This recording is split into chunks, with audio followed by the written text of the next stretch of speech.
Good evening, friends, and welcome to another late night edition of Crime Time with DutyRon. Guys and girls, you know the drill. I am a retired New York City police detective from the Fugitive Enforcement Division of the NYPD. And if you like all things true crime related from the police detective's perspective, hit that subscribe button, hit that notification bell so you'll get all things DutyRon when I go live or upload another video. And tonight we're going to talk about the extradition process. It's going to happen tomorrow, Tuesday, the 3rd.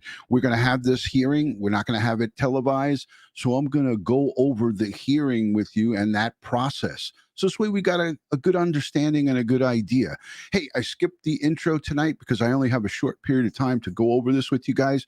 So excuse me for not entertaining you with the intro, but I want to say a special thank you to you, the subscribers, the replay viewers, the Patreon supporters, the channel members, and all of the folks who positively engage. I appreciate you guys so very much. And I give thanks and praise to each and every one of you. The mod squad and all you guys are what makes this a great place. So thank you again from the bottom of my heart and Ed Wallace's heart. We appreciate you all. So tomorrow, the person who stands allegedly again, these are all innocent until proven guilty. 4 counts of first-degree murder out of Moscow, Idaho. This perpetrator of this alleged crime is Bryan Kohberger. Bryan Kohberger, again, 28 years old, resides, grew up in Pennsylvania. That's where he's being held. He was residing temporarily in the state of Washington and Pullman. And we have a lot of activity going on, but he has been apprehended at the execution of a search warrant at his family's home in Pennsylvania. And he's being held in the Monroe County Jail on no bail, no bond. Fugitive of justice warrants have been levied against him. He's going to go to court tomorrow, probably in the morning. Thank you, Jeep Girl. Happy New Year. Appreciate you. He's going to go into the court tomorrow morning. It's going to be a formality, a formal hearing where he'll sign a piece of paper where he will waive his right to an extradition hearing. And that is a process within itself. He will waive that formal hearing, the right to that formal hearing. And Idaho, I believe, with the FBI, will be there waiting and either take him into custody immediately thereafter or a very short period of time. Because as it's stated in all of the, in most of the states and most of the jurisdictions, you have 15 days or a reasonable amount of time to make the arrangements to come and pick your prisoner up. But being that the Idaho authorities and the FBI and the state of Idaho already had prior knowledge since Friday. So we're looking at 4 days, Friday, Saturday, Sunday, Monday. They've had more than ample time to actually get themselves ready for this extradition. So I'm thinking that they'll get his out of there pretty quick. So let me play a quick little piece for you. This is just a little bit from Fox 10. So I'm going to play this and I'll be right back on with you guys. 4 counts of murder. The Idaho murder suspect, Bryan Kohberger, is set to appear before a judge in Pennsylvania tomorrow. And according to his attorney, he's expected to waive his extradition hearing. That means he could be returned pretty quickly to Idaho, and we could learn a lot more about him. Fox's Austin Westfall joins us from Moscow, Idaho tonight. Austin, this is interesting. He's not going to fight it, apparently. And I guess there really wouldn't be much upside to fighting it anyway. That's right, John Christina. He's still in Pennsylvania tonight, and then tomorrow he will be facing a judge. He's going to be in a Pennsylvania court. Then later on in the day, we're going to be watching out to see when he is extradited back to Idaho. Now, a source told Fox News that genetic work linked Kohberger to the crime scene, but a motive is still unknown in the attacks. For now, police are keeping the suspect in a suicide prevention vest at a Pennsylvania jail, and he's expected to be extradited to Idaho sometime soon. We truly believe we have the individual that committed these crimes, but the work doesn't stop now. We're going to push through. You know, I said all along that we were going to push this through to the end, and we're at a point now where it's time to push through the end and get a conviction. Now, Kohberger's family released a statement over the weekend saying, first and foremost, we care deeply for the four families. Let me know down in the comments section what you think about the Kohberger's family statement. It says, first and foremost, we care deeply for the four families who have lost their precious children.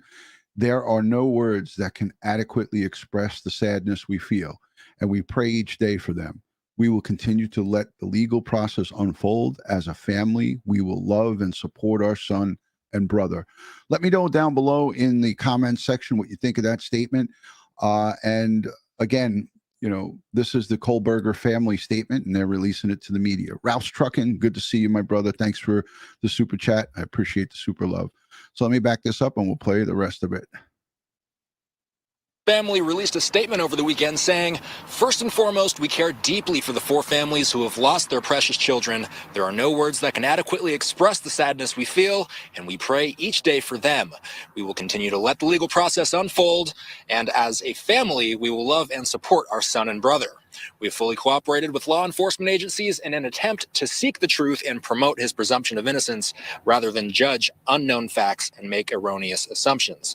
We respect privacy in this matter as our family and the family suffering loss can move forward through the legal process. Moscow police say they do have some more information eventually to share about the suspect in this case, but they still have to keep that information close to their chest. So that was basically a statement. It sounded like something that was printed out or not printed out, prepared for them by their attorney or an attorney. That's definitely a statement that is, you know, well thought out and prepared. Again, thank you so much for the super love. A couple of super chats came in while we were showing that little piece of media. I got another thing I want to show you. I have literally attended hundreds. I don't even know. I didn't keep track of them, but during the course of my job as a Fugitive Enforcement Division detective in the NYPD, I was in the trip team. And a lot of times you'll see me wearing my NYPD shirt and it says trip team on it. And a lot of you have asked me what that trip team means. Vicky Conway, Happy New Year, and thank you for the super love. I appreciate that. And for those of you who leave super thanks in the comment section, I want to say thank you to you, a special thank you, because you guys are some of the unsung heroes as well. So many of you watch Ed and I, the videos that we produce and put together, and you give super thanks. And that's like a super chat after the video is over. I keep forgetting to thank you guys, and I thank you by answering it and saying thank you very, very much. But I wanted to say thank you to the super thanks, folks. A lot of people don't know what that is and don't know how to do it, but it's available to anybody who watches our videos and leave super thanks afterwards. But let me just get back to my thank you so much, Eve G. Happy New Year from Canada. Thanks for your superb insight. I appreciate it. Thank you, my Canadian friends, for your support and watching. All right, so in the Fugitive Enforcement Division, I was in the trip team, and I wear the shirt still. It says trip team. You guys always ask about that. And during the course of my 10 years, I was a decade in the Fugitive Enforcement Division. We would go out of state, out of New York State, and we would bring people that had felony warrants back to the state and back to the city of New York. And what would happen with a lot of them if they had no local charges? In other words, a police officer in Pennsylvania stops somebody who has a felony warrant in New York, and it says, when they look it up in the computer, it says, we will extradite. And if they get that we will extradite, then the extradition hearing and the process has to go on. And we would now be notified by that authority. They would notify us by electronic means or by a phone call. And then we would have X amount of days. And usually it was about 2 weeks. But if it was far away and we had to get on an airplane, which this case, Idaho and Pennsylvania is 2,500 miles, they would give you more time, like 30 days. But usually it's 2 weeks is what they give you. So 2 weeks, come and get this guy. If you don't come and get him, we're going to basically release him. And that's the process in a nutshell. So tomorrow, what they will be doing is giving this suspect who they have in custody, Bryan Kohberger, he will be read his formal rights, and he will be asked if he, without any promises or any they're going to basically say to him, are you being coerced into saying that you want to waive this extradition? Are you doing it based on on your own judgment and your judgment of your legal counsel? And he's going to have to say yes to that and then sign some documents. But let me just show you. This is a kind of like this is how extraditions work. And how extraditions don't work if the authorities don't come and pick up their prisoners. So let me just play this quickly so you guys can understand this. I think this is going to give you a really good overview of extraditions and how it works. It's only about 2 minutes. So let's just take a peek at this, and then I'll come back on and I'll verbally explain a little bit more to you guys.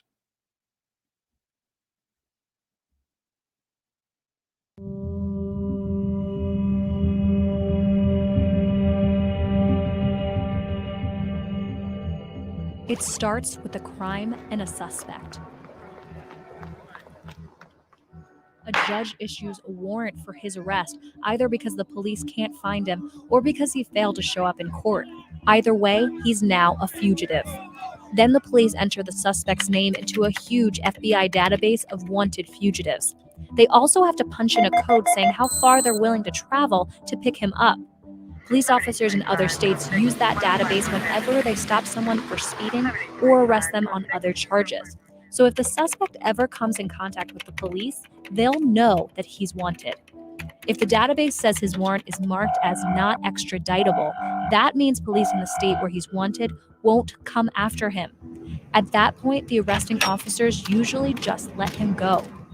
However, if the fugitive's warrant is marked as extraditable, it's a whole different ballgame.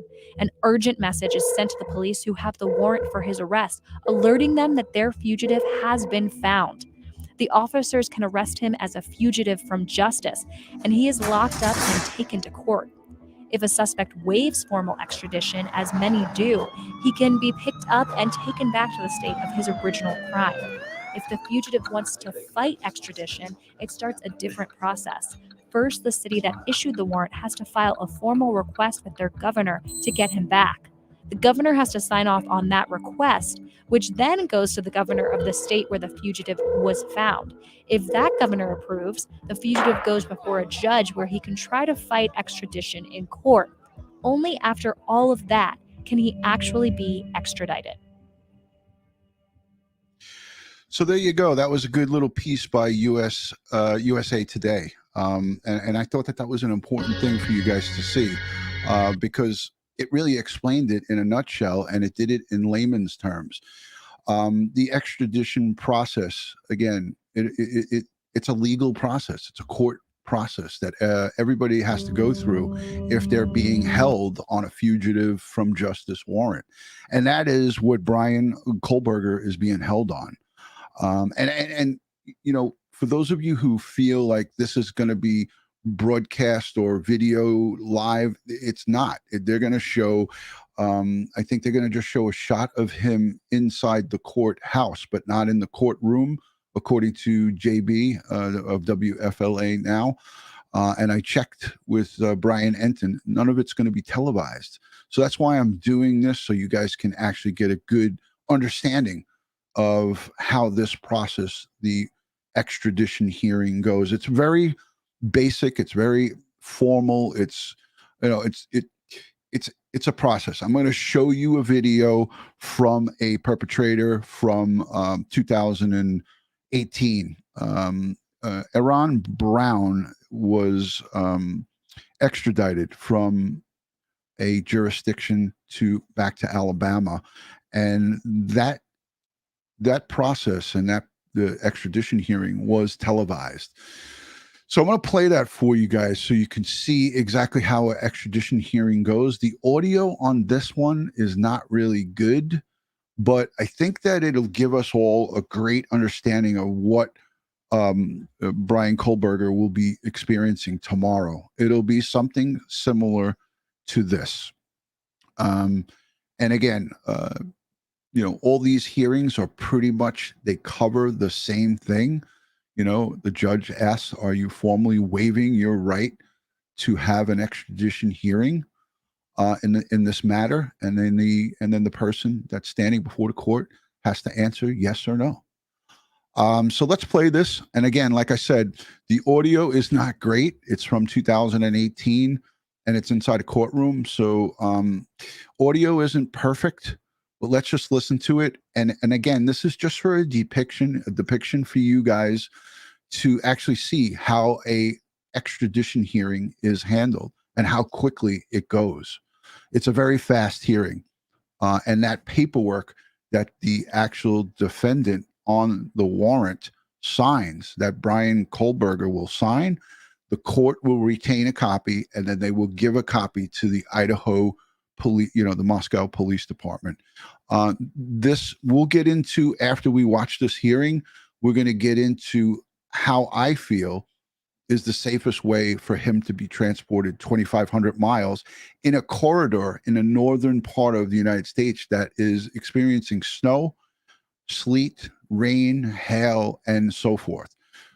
So I'll give you my thoughts on how I would like to see him transported back, and we'll have a conversation about that when we come back. So here we go. This is a hearing of this is a formal hearing, a waiver of extradition. Waive extradition. What that means is that we will let the waive. It took 40 seconds. So she said his name. She said, "Do you waive?" She said his name. "Do you waive?" And he said, "Waive." And then she asked him again, and he said, "Yes." And then she explained to him what his warrant was for. She effectively did two waivers, two extradition hearings, and they both waived in 1 minute, 57 seconds, actually. So that's how quickly that process goes. And, again, I will say this, they will, they'll have some formal readings and formal conversations, perhaps before this thing gets going. But the actual waiving of the extradition for two people took 57 seconds. So they did it in under a minute. So it's pretty basic, and that's what we'll look at tomorrow. And the question will be, how will they, transport Bryan Kohberger back to the state of Idaho? And for me, I feel that by plane would be the safest way. And I don't care what plane they use, whether it's Con Air. That's what everybody knows, right? Remember the movie Con Air? Whether they use a aircraft of any sort, I don't care if it's a commercial airline, if it's a private charter jet. I personally, myself, with 4 detectives, have flown numerous felons on commercial airlines. It's commonly done, and it can be done safely. Don't forget, he'll be leg shackled, he'll be handcuffed, he'll be put in a travel belt, and he'll have numerous detectives around him. There'll be 4 minimum with him. So Lori says, I wouldn't want to fly with him. Guess what, Lori? Unbeknownst to you, you've probably flown on a commercial aircraft with a fugitive from justice. It's a common practice. We don't talk about it. We don't say when and how and where it's going to happen, but it happens. Trust me. I know. I've done it. So let me know what you think in the comments section about that. It is something that's interesting, and I'm not going to give up how it all goes down, but it goes down in a very safe manner. The pilot knows about it. The airline stewardesses and stewards know about it. And it's done in a very safe fashion. So, I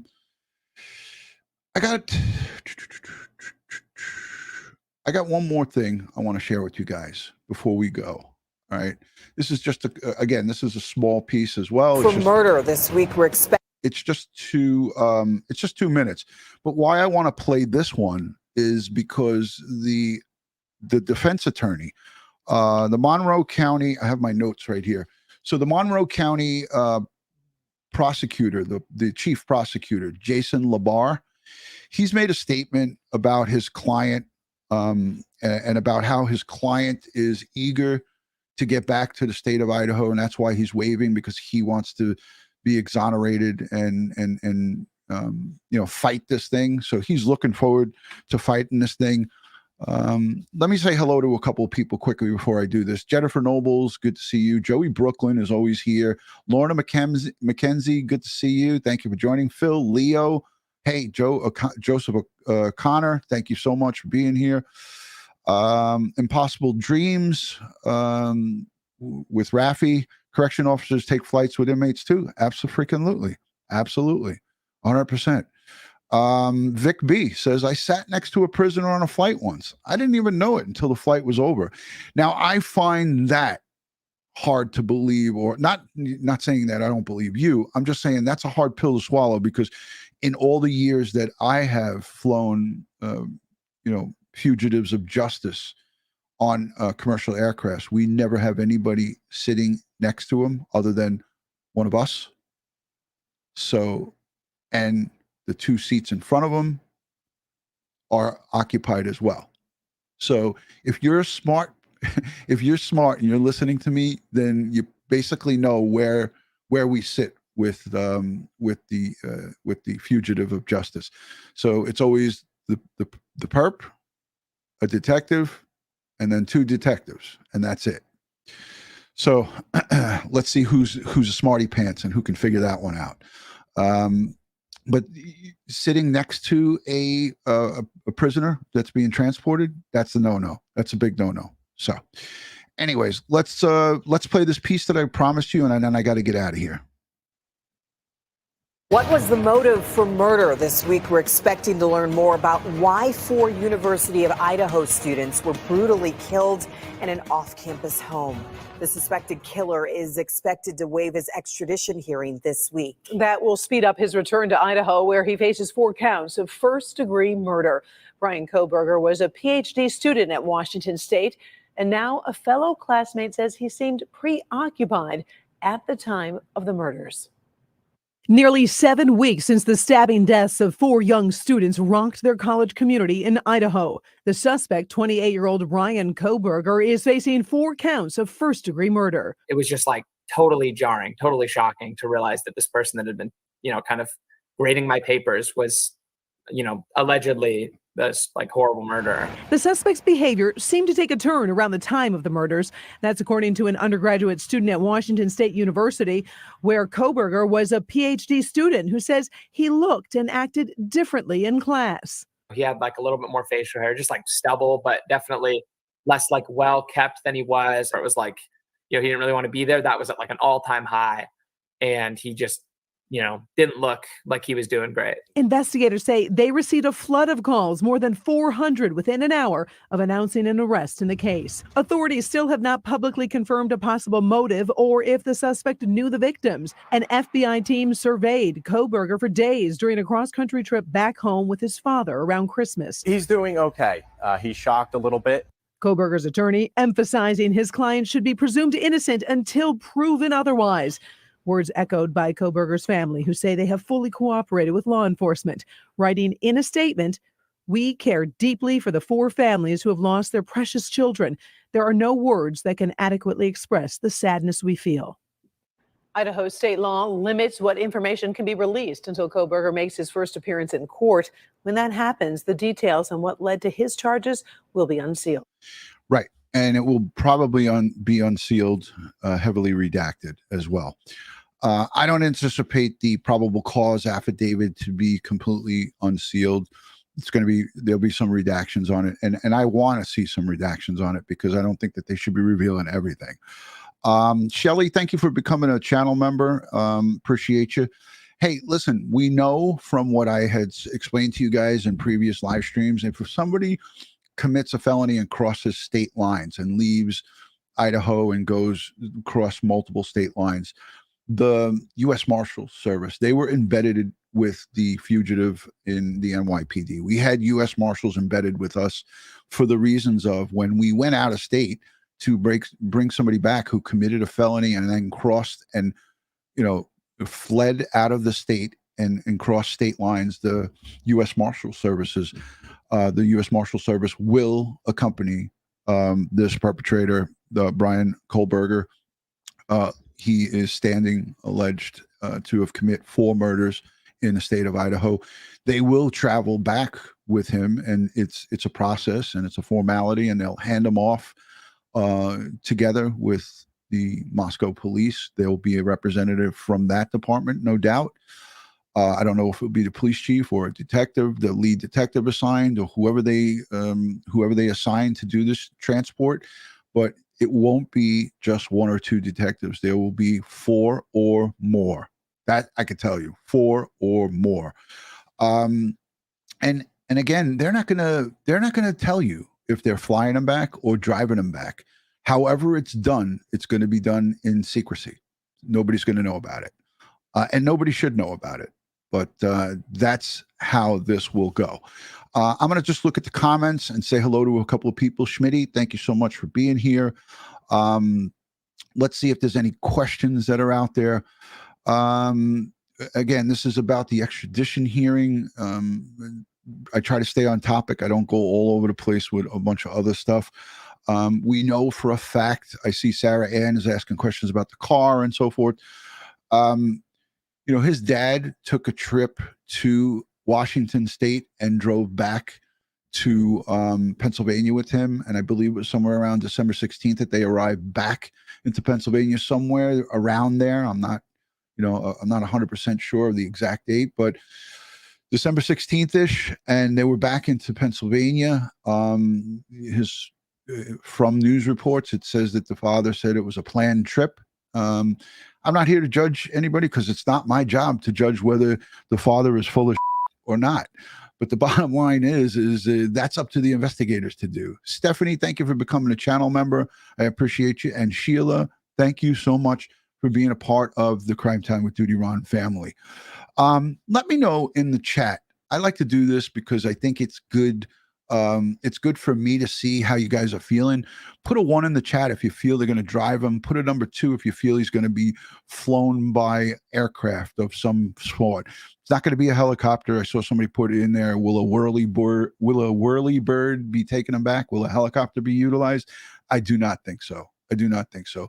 Put a 1 in the chat if you feel he's going to be driven. 2 if you think it's going to be by aircraft. And let's see. I'm going to put I'm going to participate in this. There's my number 2. There's my number 2.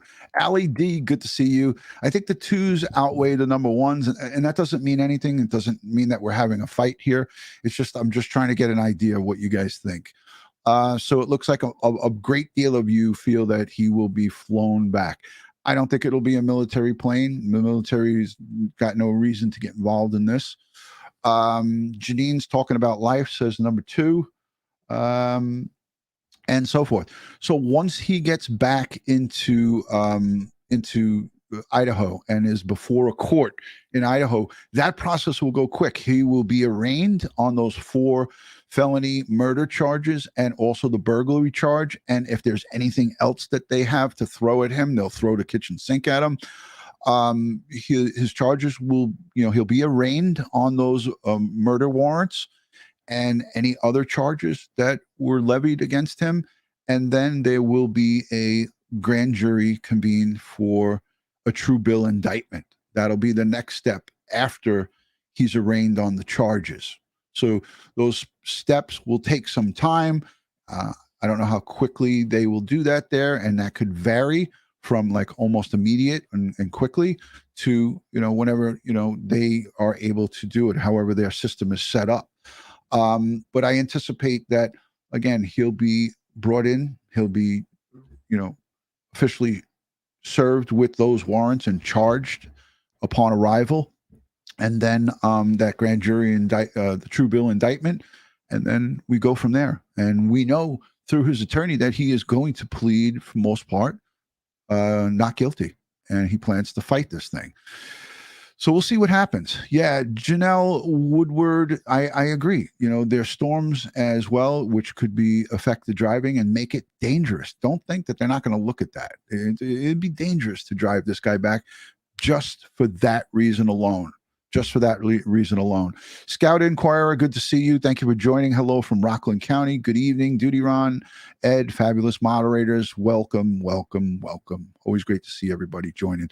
Heidi Zip, thank you for coming in. Hey, I want to play this piece again because a lot of extra people came in. I want to just play this one more time for you guys so folks can look at it, and then I'm going to play the extradition hearing over one more time. So let's just play this. The motive for murder this week. We're expecting to learn more about why 4 University of Idaho students were brutally killed in an off-campus home. The suspected killer is expected to waive his extradition hearing this week. That will speed up his return to Idaho, where he faces 4 counts of first-degree murder. Bryan Kohberger was a PhD student at Washington State, and now a fellow classmate says he seemed preoccupied at the time of the murders. Nearly 7 weeks since the stabbing deaths of 4 young students rocked their college community in Idaho. The suspect, 28-year-old Bryan Kohberger, is facing 4 counts of first-degree murder. It was just like totally jarring, totally shocking to realize that this person that had been, kind of grading my papers was, allegedly this like horrible murderer. The suspect's behavior seemed to take a turn around the time of the murders.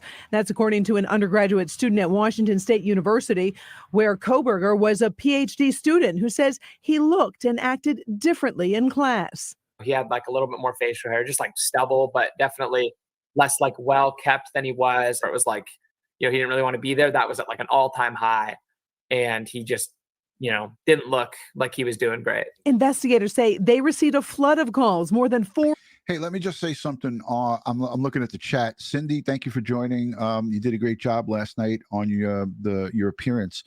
And thank you for doing that. I greatly appreciate it. She says he may be trying to act crazy in jail, but it's not going to work. Yeah, the state of Idaho, as we know, with crazy shallow Lori Daybell Vallow, shallow Vallow, as we like to call her, it didn't work out well for her because the state of Idaho does not accept an insanity plea.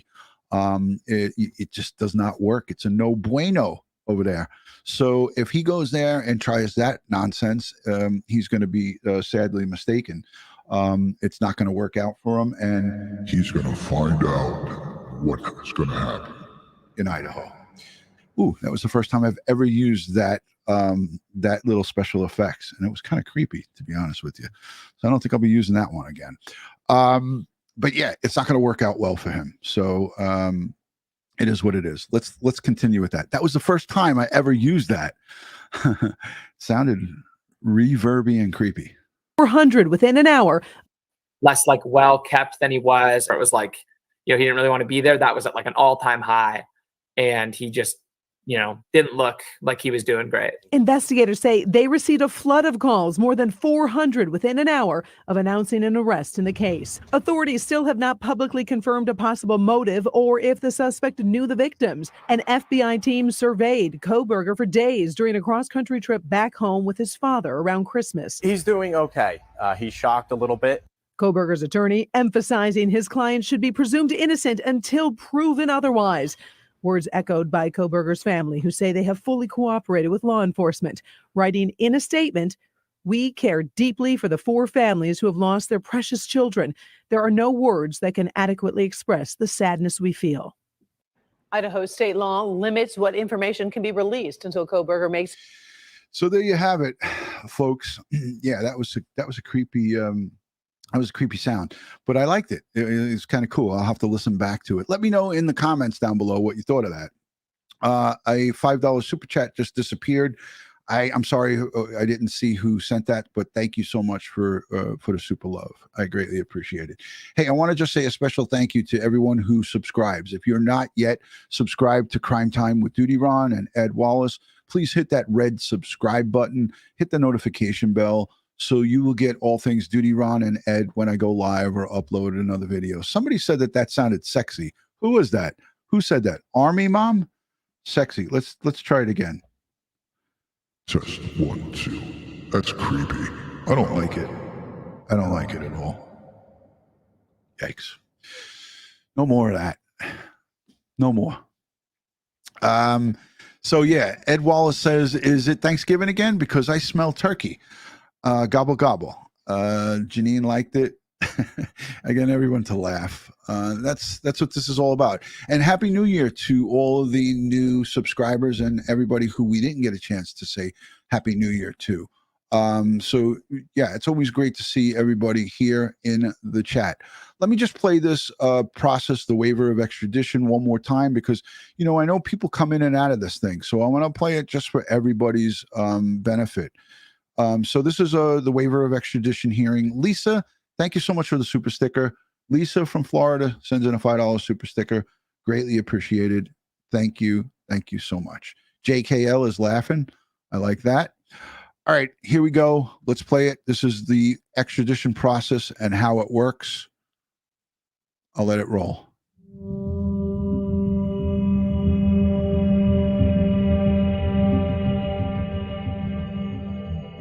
It starts with a crime and a suspect.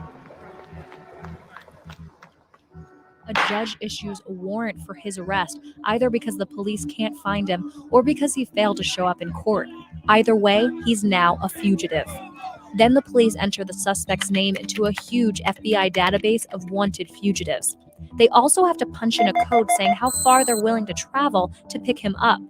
Police officers in other states use that database whenever they stop someone for speeding or arrest them on other charges. So if the suspect ever comes in contact with the police, they'll know that he's wanted.